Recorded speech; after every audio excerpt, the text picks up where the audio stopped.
നഫീസുമ്മ മണാലിയിലെ മഞ്ഞുമലയിൽ 60ന്റെ ചെറുപ്പം താണ്ടിയെത്തി. മഞ്ഞ് കണങ്ങൾ വാരി ഇങ്ങനെ എറിഞ്ഞ് സോഷ്യൽ മീഡിയയുടെ ആകെ ചൂടുപിടിച്ച സോഷ്യൽ മീഡിയയെ ആളിക്കത്തിക്കാൻ മുസ്ലിം മതപണ്ഡിതന്റെ പ്രസംഗവും കൂടി ചേർന്ന് ആകെ ജഗപുക. 3 കാര്യങ്ങളാണ് നമ്മൾ ഇന്ന് ചർച്ച ചെയ്യുന്നത്. ഈ നാട്ടിൽ ഇസ്ലാം മാത്രമായി അരികുവൽക്കരിക്കപ്പെടുന്നുണ്ടോ? ഇസ്ലാമിന് ഒരു പ്രത്യേക കരുതൽ ആവശ്യമുണ്ടോ? 2, പറയുന്നത് അത്രയും പാണ്ഡിത്യമോ? 3, ഈ നാട്ടിൽ മുസ്ലിം മതപണ്ഡിതന്മാർ ഡിസ്കണക്റ്റ് ആവുന്നുണ്ടോ? അങ്ങനെ ആവുന്നുണ്ടെങ്കിൽ എന്താണ് ഭാവി? ഈ 3 കാര്യങ്ങൾ വളരെ പെട്ടെന്ന് നമ്മളൊന്ന് സംസാരിക്കുകയാണ്. ആദ്യം, ഈ നാട്ടിൽ ഇന്നത്തെ രാഷ്ട്രീയ സാഹചര്യത്തിൽ ഇസ്ലാം മാത്രമായി അരികുവൽക്കരിക്കപ്പെടുന്നുണ്ടോ? ഇസ്ലാമിന്, ആ ഒരു മതത്തിന് വലിയൊരു കരുതൽ ആവശ്യമുണ്ടോ എന്നുള്ളതാണ്. ഇന്നത്തെ ഈ രാഷ്ട്രീയ സാഹചര്യത്തിൽ BJP ഗവൺമെന്റിന്റെ, RSSന്റെ നേതൃത്വം, RSSന്റെ ഇൻഫ്ലുവൻസ്, ഇങ്ങനെ എല്ലാമുള്ള ഈ ഒരു രാഷ്ട്രീയ സാഹചര്യത്തിൽ 10 വർഷത്തിലേറെയായി BJP ഭരണകൂടം ഭരിക്കുന്ന ഈ നാട്ടിൽ ഇസ്ലാം ഒറ്റപ്പെടുന്നുണ്ട്, സംശയമില്ല. തീർച്ചയായും ഉത്തരേന്ത്യയിലൊക്കെ ക്രൈസ്തവ പള്ളികളിൽ ക്രൈസ്തവരിലേക്കൊക്കെ വലിയ രീതിയിലുള്ള വർഗീയ പ്രശ്നങ്ങളും അവരുടെ പള്ളിയിൽ ആരാധനയ്ക്ക് പോലും ഒറ്റപ്പെട്ട സംഭവങ്ങൾ ഉണ്ടാവുന്നുണ്ട്. ഒറ്റപ്പെട്ട സംഭവങ്ങളായി മാത്രമേ കാണാൻ പറ്റൂ. പക്ഷേ ഇവിടെ വന്നിട്ടുള്ള CAA, പൗരത്വ നിയമ ഭേദഗതി ബില്ല് നിങ്ങൾ നോക്കൂ. ഈ 2024 ലോക്സഭാ തെരഞ്ഞെടുപ്പുമായി ബന്ധപ്പെട്ട് ഈ രാജ്യത്തിന്റെ പ്രധാനമന്ത്രിയും BJP ഗവൺമെന്റിന്റെ രണ്ടാമത്തെ ആളായ അമിത്ഷായും UP മുഖ്യമന്ത്രി യോഗിയും എല്ലാം പറഞ്ഞു വെച്ചത് നമ്മൾ കണ്ടതാണ്.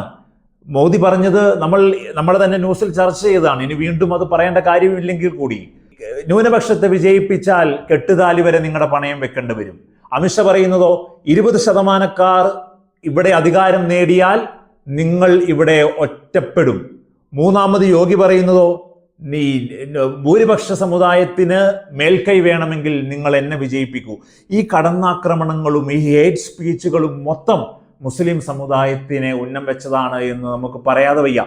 ബാബരി മസ്ജിദിന്റെ അയോധ്യയിലെ വിഷയം, അതേപോലെ തന്നെ ഗ്യാൻബാബി പള്ളിയുടെ വിഷയം, ഈ നാട്ടിലെ ഇന്നലകളെ മാറ്റിയെഴുതുന്നതിൽ, ഈ നാട്ടിലെ ഇന്നലകളിൽ ചേർന്ന് നിൽക്കുന്ന മുഗൾ ഭരണകൂടത്തിന്റെ, മുസ്ലിം മത സമുദായത്തിന്റെ എല്ലാം ഇൻവോൾവ്മെന്റിനെ എഴുതുന്നതിലെല്ലാം തന്നെ നടക്കുന്നത് ആസൂത്രിതമായിട്ടുള്ള കാര്യങ്ങളാണ്. അതുകൊണ്ട് വലിയൊരു കരുതൽ 3 മതത്തെയും കൂടി ചേർത്ത് വെച്ചാൽ നമുക്ക് ഇസ്ലാമിന് വേണം എന്ന് പറയാതെ വയ്യ. 2, പഠിച്ചതത്രയും പാണ്ഡിത്യമോ അല്ലെങ്കിൽ പറയുന്നതത്രയും പാണ്ഡിത്യമോ എന്നുള്ളൊരു കാര്യമാണ്. ഖുർആൻ മനഃപ്പാടമാക്കിയ ഒരാൾ ആണോ മുസ്ലിം സമുദായത്തിലെ ഏറ്റവും വലിയ അറിവുള്ളയാൾ? ബൈബിൾ മനസ്സിലേന്തിയ ഒരാളാണോ ക്രൈസ്തവരിലെ പണ്ഡിത മുഖ്യൻ? ഭഗവത്ഗീത നെഞ്ചോട് ചേർത്ത് അണച്ച ഒരാളാണോ ഹൈന്ദവ സമുദായത്തിലെ ഏറ്റവും കൂടുതൽ അറിവുള്ളയാൾ? നമുക്ക് എങ്ങനെ പറയാൻ സാധിക്കും അത്? ഈ നാട്ടിലെ ഇസ്ലാം മത വിശ്വാസികൾ പിന്തുടരുന്നത് മുസ്ലിം മത പുരോഹിതന്മാരെയാണ് എന്നിരിക്കെ, ഖുർആൻ മൊത്തം മനഃപ്പാടമാക്കിയ ഒരു മുസ്ലിം മത പണ്ഡിതന്മാർ ഇന്നത്തെ നാടിന് ചേർന്ന രീതിയിലാണോ അതിനെ കൺവേ ചെയ്യുന്നത് എന്നുള്ളതാണ്. നോക്കൂ, ഇന്നലത്തെ വിഷയത്തിൽ, നഫീസുമ്മയുടെ വിഷയത്തിൽ വളരെ പിന്നോക്കമായിട്ടുള്ള, നൂറ്റാണ്ടുകൾക്ക് മുമ്പേ കാലഹരണപ്പെട്ട പ്രസ്താവനയാണ് ആ ഉസ്താദ് നടത്തിയത് എന്നുള്ളത് സംശയമില്ലാത്ത കാര്യമാണ്. ഇന്നത്തെ സമൂഹത്തിന് ചേർന്ന രീതിയിൽ ഇസ്ലാം മത പണ്ഡിതന്മാർ സംസാരിച്ചു തുടങ്ങേണ്ട കാലം അതിക്രമിച്ചിരിക്കുന്നു.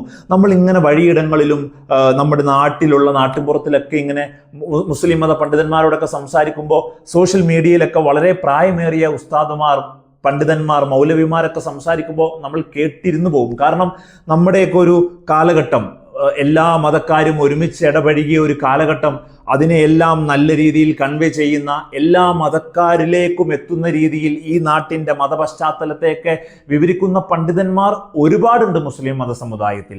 പക്ഷെ എവിടെയാണ് ഈ നാട്ടിൽ നിന്ന് കൺവേ ചെയ്യാൻ മുസ്ലിം മത പണ്ഡിതന്മാർ പുറകോട്ട് പോകുന്നത് എന്നുള്ളതാണ്. മൂന്നാമത്തെ കാര്യം, ഇസ്ലാം മത പണ്ഡിതന്മാർ ഡിസ്കണക്റ്റ് ആവുന്നുണ്ടോ എന്നുള്ളതാണ്. പണ്ടൊക്കെ ഈ പള്ളികളിലൊക്കെ മൈക്ക് കെട്ടിവെച്ച് നമ്മളിങ്ങനെ പ്രസംഗിക്കും, ആ നാട്ടിലെ ഒരു പറ്റം ആളുകൾ അതിങ്ങനെ കേട്ടിരിക്കും, അവിടെ ആ വിഷയം തീർന്നു. ഇന്ന് അങ്ങനെയല്ല. സോഷ്യൽ മീഡിയയുടെ ഫാസ്റ്റ് സ്പ്രെഡ് എന്ന് പറയുന്നത് വളരെ വലുതാണ്. ആ ഒരു സ്പ്രെഡ് അറിയാതെ പോകുന്നുണ്ടോ ഈ നാട്ടിലെ സീനിയർ ആയിട്ടുള്ള മുസ്ലിം മത പണ്ഡിതന്മാർ എന്ന് പറയാതെ വയ്യ. കാരണം മറ്റു മതപണ്ഡിതന്മാരും അങ്ങനെ ചിലപ്പോൾ പിന്തുടരുന്നുണ്ടാവും. പക്ഷേ ഇസ്ലാമിന് കരുതൽ ആവശ്യമാണ്. ഇസ്ലാമിന് വലിയ രീതിയിലുള്ള പാർശ്വവൽക്കരണം നടക്കുന്നുണ്ട് എന്നുള്ളത് കൊണ്ടാണ് ഈ സംസാരം നമ്മൾ ഇങ്ങനെ കൊണ്ടുപോകുന്നത്. അപ്പോൾ ഇങ്ങനെ വലിയ രീതിയിലുള്ള ഒരു സ്പ്രെഡ് ഉണ്ട് എന്ന് മനസ്സിലാക്കിയിട്ട് ഇൻഫ്ലുവൻസ് ചെയ്യപ്പെടും നമ്മുടെ സംസാരം എന്നുള്ളത് മനസ്സിലാക്കി വേണം സംസാരിക്കാൻ എന്നുള്ളതാണ്.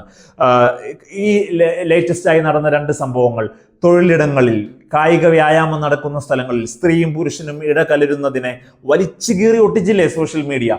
ഇന്നലെ തന്നെ ആ ഉസ്താദിന്റെ പ്രസ്താവനയെ മുസ്ലിം വിശ്വാസികൾ തന്നെ സൈബറിടത്തിൽ വന്നിങ്ങനെ കൊലവിളിക്കുകയാണ്. അപ്പോൾ ഈ നിഷ്പക്ഷരായ മതവിശ്വാസികൾ ഇങ്ങനെ ഇത് കേട്ടിരുന്നു പോകുന്ന ഒരു അവസ്ഥയുണ്ട്. അപ്പോൾ ഈ മുസ്ലിം സമുദായത്തിലെ പണ്ഡിതന്മാർ ഒരുപാട് പേരുണ്ട്. നമുക്കറിയാവുന്ന, നമ്മൾ കാണുന്ന, നമ്മൾ ഇടപെടുന്ന മുസ്ലിം മത പണ്ഡിതന്മാർ വളരെ വലുതാണ് ഈ നാട്ടിൽ. അറിവുള്ളവർ, കറക്റ്റായി പറഞ്ഞു കൊടുക്കാൻ സാധിക്കുന്നവർ. അവർ ഏറ്റവും കൂടുതൽ ഇൻഫ്ലുവൻസ് ചെയ്യുന്ന ഒരു ക്ലസ്റ്റർ കണ്ടുപിടിച്ച് അവിടെ ഈ ഇൻഫ്ലുവൻസിങ് സ്പീച്ചുകൾ ഇങ്ങനെ സ്പ്രെഡ് ചെയ്യുക എന്നുള്ളതാണ്. ഒരു കാര്യം കൂടെ നമ്മൾ മറക്കാതെ പോകരുത്. ഏതൊരു സമയത്തും നമ്മൾ ഏതൊരു മതഗ്രന്ഥം എടുത്താലും പ്രായോഗിക തലം ഉയർത്തിക്കാട്ടുക തന്നെ ചെയ്യും. ഖുർആൻ എടുത്തു നോക്കൂ. ഏതൊരു ദിവസവും ഇന്നത്തെ പത്രം വായിക്കും പോലെ ഖുർആൻ നമുക്ക് വായിക്കാൻ പറ്റും. പ്രായോഗികതയുടെ സ്ഫോടനമാണ് ഖുർആൻ. ബൈബിൾ, അതേപോലെ തന്നെ ഭഗവത്ഗീത, എല്ലാം പറയുന്നത് പ്രായോഗിക തലങ്ങളാണ്. ഏതു സമുദായത്തെയും, ഏത് നാട്ടിലെയും, ഏത് വർത്തമാന കാലത്തെയും സ്വാധീനിക്കാൻ പറ്റുന്ന മതഗ്രന്ഥങ്ങളാണ് ഈ നാട്ടിലുള്ളത്. അപ്പോൾ അതിനെ പഠിച്ചു പറഞ്ഞു കൊടുക്കുന്നതിലാണ് പിഴവ് വരുന്നത്. ഈ സമൂഹം മുഴുവൻ കടന്നാക്രമിക്കുന്ന ഇസ്ലാം ഒരു കാരണവശാലും മുസ്ലിം മത പണ്ഡിതന്മാർ അതിനൊരു ട്രിഗർ ആവാൻ പാടില്ല എന്നുള്ളതാണ് വോക്സിന്റെ കാഴ്ചപ്പാട്. നമസ്കാരം.